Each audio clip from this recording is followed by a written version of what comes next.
Hello, everyone. This is Heather Riley, and I will be discussing my program, the Support Group for the Parents of Transgender Children, and its evaluation. According to the American Psychological Association, the word transgender is an umbrella term used to describe people whose gender identity or gender expression differs from socially constructed norms associated with their birth sex. This includes androgynous, bigendered, and genderqueer people who tend to see traditional concepts of gender as restrictive. There are an estimated 150,000 transgender teens in the United States and an estimated 1.5 million adults. These numbers are expected to decline due in part to an increase of media visibility and a developing societal acceptance. Multiple studies have pointed to the importance parental support offers transgender children.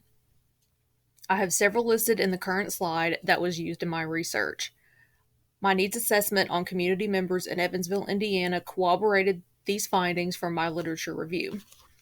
The research shows that parental support can and does create a reduction in suicidality, depression, and anxiety in transgender individuals. Unfortunately, in most communities, there are no advertised services, leaving parents isolated and unsure of what steps they should take to best care for their child.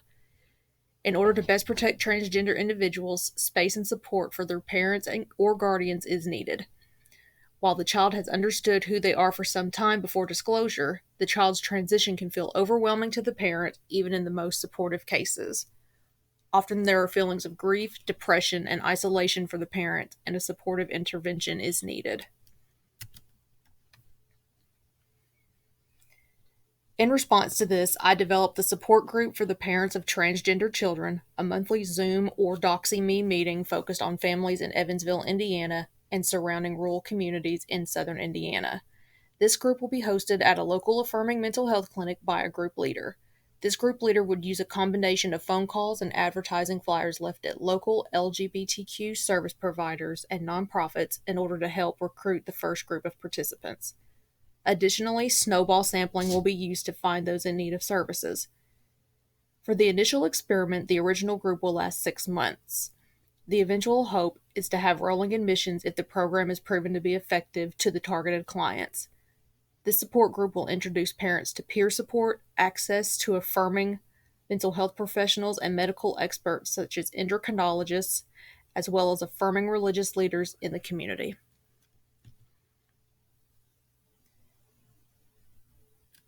The hypothesis for the support group for the parents of transgender children is a 50% decrease in feelings of isolation and depression after a 6-month involvement with the group.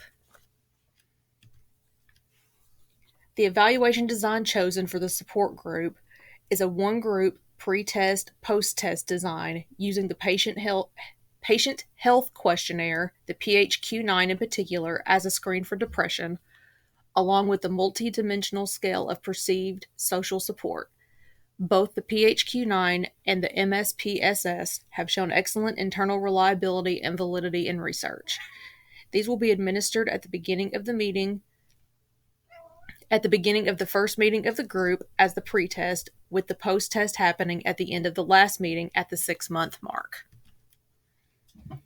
Since there is no control group in one group pre-test, post-test design, there are limitations in knowing whether the support group itself created the positive change or maturation of the clients. To combat this, an Evaluation Advisory Board, or EAG, will be created. Using an EAG will also help to eliminate positive or negative bias on the part of the group leader. The EAG would consist of the same community leaders used to help educate the parents on transgender issues, in addition to transgender individuals and their parents that were not included in this group. This would be done to protect the privacy of those that participated in the group research to the best of the group leaders' abilities. This array of experts and stakeholders from the community could help further inform the data collected from the experiment. Here are my references. All right. Thanks, everybody.